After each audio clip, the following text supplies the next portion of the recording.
A Matriz Divina, de Greg Braden, áudio 21. O espelho instantâneo. A importância de reconhecer a relação entre o que fazemos e o que acontece no mundo fica bem enfatizada quando examinamos certos estudos antropológicos sobre tribos ocultas da Ásia. Quando os exploradores descobriram uma das tribos perdidas, naturalmente, elas só estavam perdidas para nós, pois elas sabiam muito bem quem eram e onde estavam localizadas. Ficaram surpresos com a descoberta de que seus membros não faziam a mínima ideia da relação entre o intercurso sexual e gravidez. Tantos meses entre o sexo e o nascimento fazia com que a relação entre os dois eventos não fosse óbvia para eles. A vantagem dos nossos espelhos é essa: a ajuda imediata que nos dão para compreender as conexões verdadeiras e dissimuladas entre eventos aparentemente distintos. Se a representação de nossas crenças estiver aparecendo nos nossos espelhos, elas serão parte da realidade nesse momento. Todo reflexo nos concede uma oportunidade instantânea preciosa. Um padrão de comportamento negativo, depois de ter sido reconhecido, pode ser corrigido em um piscar de olhos. Reconhecê-lo é a primeira chave para descobrir por que ele existe. Com muita frequência, costumamos concluir que os padrões negativos espelhados em nossa vida estão enraizados em um dos 3 medos universais que vimos no último capítulo. Quando nossas crenças aparecem refletidas em tempo real, nos nossos relacionamentos com os outros, vivenciamos o primeiro dos espelhos, que nada mais é do que o espelho instantâneo. Entretanto, algumas vezes, esse reflexo pode estar nos mostrando alguma coisa ainda mais sutil do que estamos fazendo em nossa vida. Às vezes, nos revela a maneira pela qual julgamos a vida que vivemos. Quando isso acontece, vivenciamos o segundo espelho dos relacionamentos. Segundo espelho. Reflexos de julgamentos instantâneos. Abre aspas. Reconhece o que é visível para ti, e o que te é oculto te será revelado. Fecha aspas. Evangelho de Tomé. Na década de 1970, um dos meus instrutores de artes marciais me revelou como descobrir as intenções secretas de um oponente. Abre aspas. Cada pessoa numa competição é um espelho seu. Sendo seu espelho pessoal, seu oponente vai lhe mostrar quem você é naquele instante. Pela observação de como ele se aproxima, é possível ver como ele percebe você. Fecha aspas. Tenho lembrado a vida toda das palavras do meu instrutor e com bastante frequência costumo pensar no que elas significam. Mais tarde, comecei a aplicar o que ele dizia sobre competição no dojo ao modo das pessoas se comportarem.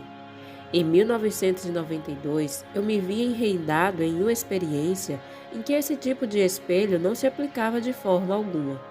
E foi quando eu descobri a sutileza do segundo espelho dos relacionamentos.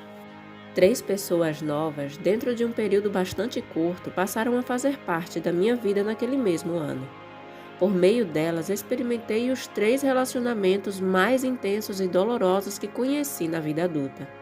Ainda que não tivesse reconhecido isso na época, cada uma delas se revelaria capaz de me ensinar de uma maneira que jamais teria imaginado ser possível. Juntas, elas me ensinaram uma lição única, suficiente para garantir que minha vida nunca mais fosse a mesma. Ainda que cada um desses relacionamentos servisse como um espelho para mim, precisamente no momento exato, inicialmente, não reconheci o que eles me ensinavam. O primeiro relacionamento foi com uma mulher, que tinha entrado em minha vida com metas e interesses tão semelhantes aos meus que havíamos resolvido viver e trabalhar juntos. O segundo foi com uma parceria profissional, que supria minha grande necessidade de auxílio na criação e organização dos seminários que eu fazia pelo país. O terceiro relacionamento, que combinava amizade e arranjo comercial, era com um homem que cuidava da minha propriedade quando eu me ausentava a trabalho e, em troca, morava em uma das minhas casas, sem uso e em reformas.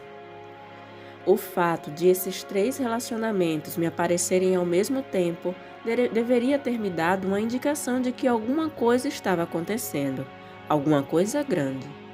Quase imediatamente, todos os três relacionamentos começaram a testar minha paciência, meus limites de atuação positiva e minha capacidade para solucionar problemas. Senti que essas pessoas estavam me tirando o juízo. Tinha discussões e desacordos com todas as três. Como estava viajando bastante, minha tendência era não considerar seriamente as tensões e não procurar soluções para os problemas. Eu me peguei tomando a atitude do esperar para ver, até voltar da minha próxima viagem. Ao fazer isso, as coisas estavam como eu tinha deixado, algumas até em estado pior. Nessa época, eu seguia uma rotina cada vez que chegava ao aeroporto vindo de um seminário. Eu sempre apanhava minha bagagem na esteira, retirava dinheiro no caixa automático para gasolina em uma refeição e pegava um carro para minhas 4 a 5 horas de volante até em casa. Entretanto, durante uma dessas viagens, aconteceu algo que tornou evidente tudo o que estava acontecendo naqueles relacionamentos. Depois de apanhar minha bagagem, fui até o caixa automático fazer minha retirada. Foi quando tive um choque ao ser avisado pela máquina que meu saldo não era suficiente nem para encher o tanque na volta para casa. O que mais me apavorava é que eu já tinha preenchido cheques justamente daquela conta para pagar a uns empreiteiros, contratados para reformar construções centenárias em minha propriedade. Depois do pagamento da hipoteca, das despesas de escritório e da viagem dos gastos familiares, o saldo restante era absolutamente insuficiente para outras obrigações. Sabia que se tratava de algum engano. Também sabia que até às 15h30 daquele domingo, à tarde no Novo México, nada poderia ser feito. Tudo estava fechado até segunda-feira.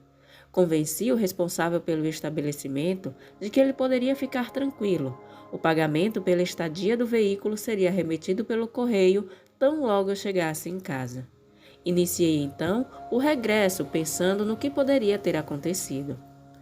Quando telefonei para o banco na manhã seguinte, minha surpresa foi maior ainda. Olhando incrédulo, vi que o saldo, praticamente igual a zero, não tinha sido uma ilusão. Não havia mesmo quase nada na conta. Na realidade, havia menos do que nada. Tinha ocorrido uma retirada indevida da mulher em que eu havia confiado meus negócios e que tinha esvaziado completamente a minha conta. Devido às multas sobre os cheques sem fundos, eu repentinamente estava mergulhado em um saldo negativo de centenas de dólares. Eu me senti chocado e descrente. Repentinamente fiquei nervoso e em seguida furioso. Comecei a me lembrar de todas as pessoas a quem tinha dado cheques e como iria fazer, já que não poderia honrar minhas obrigações. A violação de minha confiança e o desrespeito completo a mim e aos meus compromissos doíam mais do que eu era capaz de expressar. Para piorar as coisas, um pouco mais tarde, nesse dia, minha relação comercial chegou ao ponto de ebulição. Quando abri minha correspondência e verifiquei a contabilidade das minhas despesas durante os seminários que havia concluído, encontrei discrepâncias. No instante, já estava ao telefone, discutindo item por item, na tentativa de esclarecer a prestação de contas. Nessa mesma semana, descobri que o inquilino que morava na minha propriedade estava com interesses não só frontalmente opostos aos acordos que tínhamos feito, mas também mal vistos pelo Estado do Novo México. Sem sombra de dúvida, eu não podia mais ignorar o rumo que meus relacionamentos haviam tomado. Existe mais de um espelho. Na manhã seguinte, fui dar uma caminhada pela estrada enlameada que vai de minha propriedade até uma grande montanha que assoma sobre o vale atrás de casa. Enquanto fazia uma prece silenciosa, ia pisando cuidadosamente no suco lamacento das rodas do carro e nos gravetos quebrados, e pedia por sabedoria, para reconhecer o padrão daquilo que estava me sendo mostrado de maneira tão gritante, malgrado minha impossibilidade de vê-lo com clareza. Qual a linha comum que tecia a rede desses relacionamentos? Lembrando-me do que o instrutor de artes marciais dissera, perguntei a mim mesmo: qual o reflexo comum que essas três pessoas me mostraram pelos seus atos? Imediatamente as palavras começaram a varrer minha mente, algumas com tanta rapidez que desapareciam em seguida, outras lá ficando com bastante clareza. Dentro de segundos, 4 palavras se sobressaíram dentre todas as outras: honestidade, integridade, verdade e confiança. Fiz a mim mesmo outras perguntas. Se essas pessoas estão refletindo o que sou no momento, elas então estão me mostrando que sou desonesto? Será que de alguma maneira violei a integridade, a confiança e a verdade em meu trabalho? Enquanto minha mente fazia essas perguntas, um sentimento brotou no meu íntimo. Dentro de mim, uma voz, a minha própria voz, gritava: não, claro que sou honesto, claro que tenho integridade, naturalmente falo a verdade e sou de confiança. Essas são as coisas básicas que fundamentam meu trabalho e é o que compartilho com outras pessoas. No momento seguinte, outro pensamento me ocorreu. Efêmero no começo, depois cada vez mais claro e forte, até ficar bastante sólido para ser visto e reconhecido. Naquele momento, o espelho subitamente ficou claríssimo. As 3 pessoas que eu tinha tão habilmente introduzido na minha vida não estavam me mostrando o que eu era naquele momento, mas sim, cada uma delas havia me mostrado um reflexo mais sutil, um do qual ninguém havia me falado. Elas estavam me mostrando aquilo que eu julgo, não o que eu era. E fizera isso por meio da incompatibilidade entre nossas crenças e estilos de vida. Esses indivíduos mostravam-me as qualidades que tinham disparado a sensação de peso em meus ombros, as mesmas qualidades que senti que haviam violado. Nessa época da minha vida, eu tinha realmente em alta conta o modo como as pessoas mantinham atributos como a honestidade e a integridade. Com toda a probabilidade, minha bagagem dessas responsabilidades tinha sido formada durante a minha infância. Em um instante, minhas experiências recentes adquiriram um significado claro. Imediatamente eu me lembrei de todas as vezes em que essas mesmas qualidades tinham sido violadas na minha vida. Eu me recordei dos meus romances em que minhas parceiras não foram verdadeiras com a relação. Das promessas da vida adulta, feitas mas nunca honradas, dos amigos bem-intencionados e dos mentores corporativos que prometeram coisas que nunca puderam cumprir. Minha lista prosseguia e crescia sem parar. Meus julgamentos acerca desses tópicos tinham sido construídos ao longo de anos, com tal grau de detalhes que eu nunca tinha sido capaz de reconhecê-los. Agora ocupavam o núcleo de algo que eu não poderia ignorar. A consequência mais ampla de ter uma conta bancária zerada era a garantia de que eu teria de compreender a mensagem desses relacionamentos antes que pudesse avançar na vida.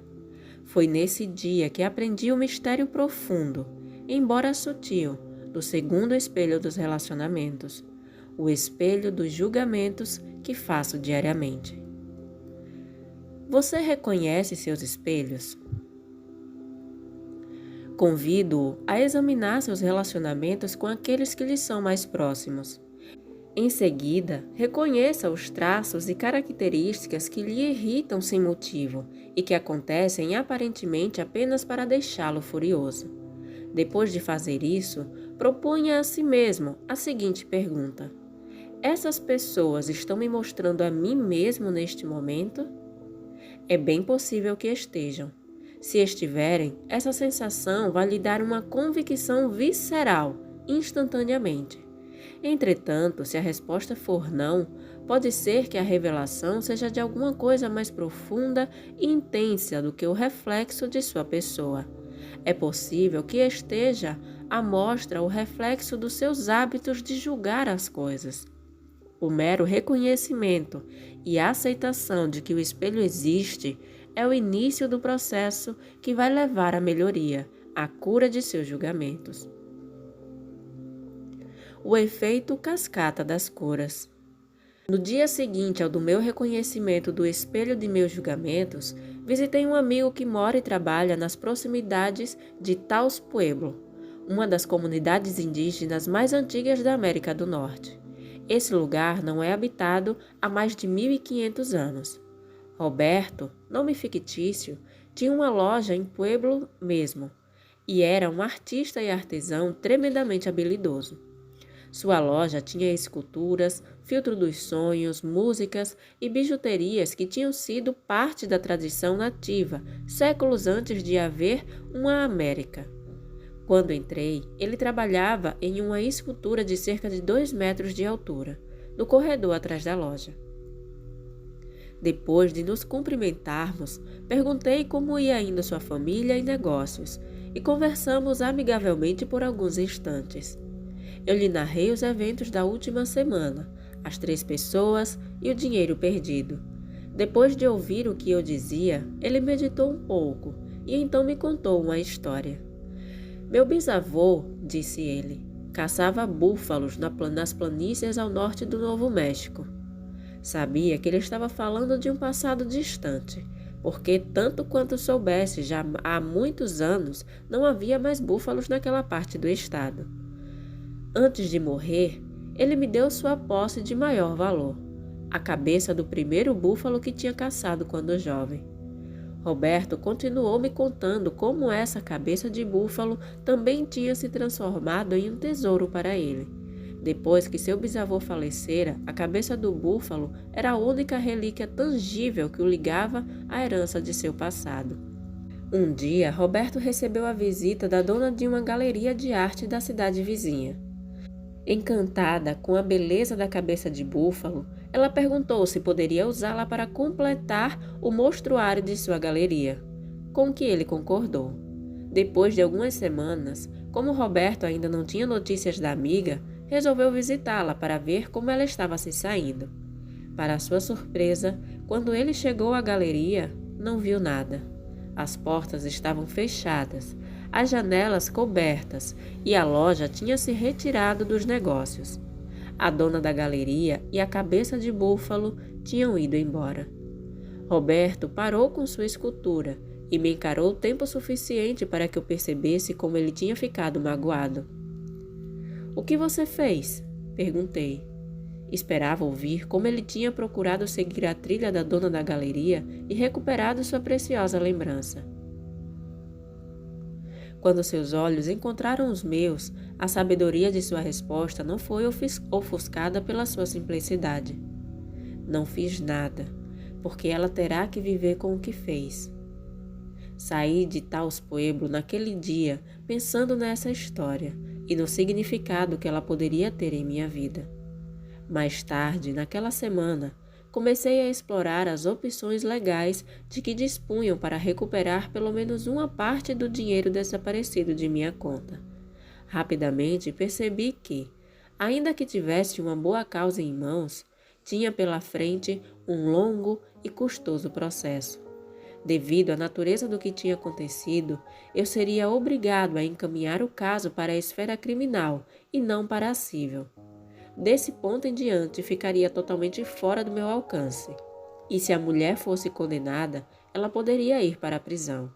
E tudo isso ocorria com relação a alguém com quem eu tinha mantido um relacionamento emocional prolongado, mas com quem não me sentia mais ligado, de forma alguma. Enquanto considerava as opções, pensei uma vez mais na conversa que tinha tido com meu amigo em Pueblo e das lições que tinha absorvido. Não foi preciso muito tempo para que concluísse sobre o que deveria fazer, e senti imediatamente que era a atitude correta. Decidi não fazer nada. Quase que imediatamente aconteceu algo inesperado.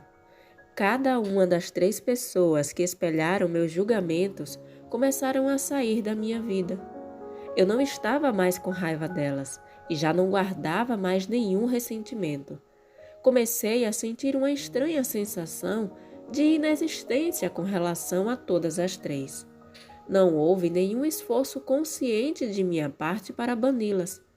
Depois de ter redefinido o que tinha acontecido entre nós, realmente considerando o que havia sido cada experiência, não que os meus julgamentos haviam me levado a crer que tinha sido, simplesmente não havia mais resquício algum dessas pessoas em minha vida. Cada uma, por sua vez, começou a se desvanecer do dia a dia de minhas atividades. Subitamente caiu a quantidade de telefonemas, cartas delas e também de pensamentos dedicados a elas durante o dia. Meus julgamentos tinham sido o imã que conservara aquelas relações em seus respectivos lugares. Embora esse novo curso dos acontecimentos fosse interessante, depois de alguns dias, algo ainda mais intrigante e mesmo um pouco curioso começou a acontecer. Compreendi que existiam outras pessoas que tinham estado em minha vida durante muito tempo que também tinham começado a desaparecer. Mais uma vez, não houve nenhum esforço consciente da minha parte para terminar essas relações. Elas simplesmente não tinham mais sentido. Em uma rara ocasião em que conversei com um desses indivíduos, eu me senti tenso e artificial. Onde antes tinha havido um terreno comum, agora só havia estranheza. Quase imediatamente, depois de ter notado mudanças nesses relacionamentos, fiquei consciente do que, para mim, tratava-se de um novo fenômeno. As relações que saíram da minha vida fundamentavam-se no mesmo padrão trazido pelas 3 pessoas, e esse padrão era o do julgamento. Além de ser o imã que me trouxera os relacionamentos, meu hábito de julgar tinha também sido a cola que conservara as relações. Na ausência do julgamento, a cola se dissolvera. Notei o que parecia ser um efeito cascata. Uma vez que o padrão fora reconhecido em um lugar, em um relacionamento, seu eco foi se tornando menos audível em muitos outros níveis de minha vida. Os espelhos do julgamento são sutis, difíceis de captar. Possivelmente não tem sentido para todos os que se tornam cientes dele. Quando meus amigos e minha família ouviram minha decisão de não fazer nada, pensaram que eu estava atravessando um período de negação do que tinha acontecido. Ela tomou seu dinheiro, diziam.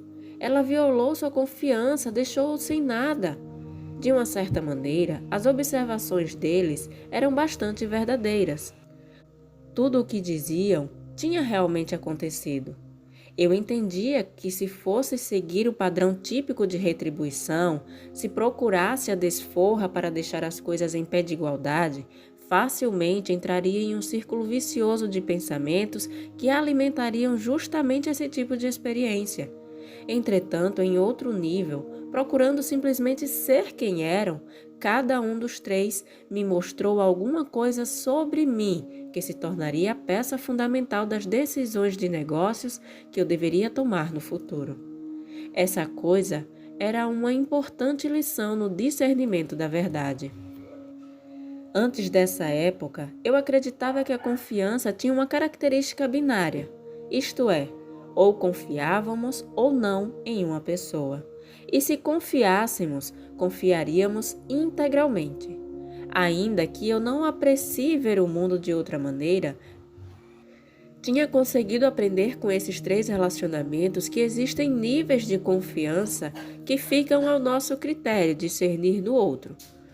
Muitas vezes depositamos em outras pessoas mais confiança e responsabilidade do que elas próprias jamais depositariam em si mesmas. E essa foi precisamente a experiência que tive. O reconhecimento do julgamento refletido no relacionamento é uma descoberta penetrante, cujas reverberações tocam todos os aspectos da vida. Para as pessoas que me ajudaram com essas lições, meus agradecimentos.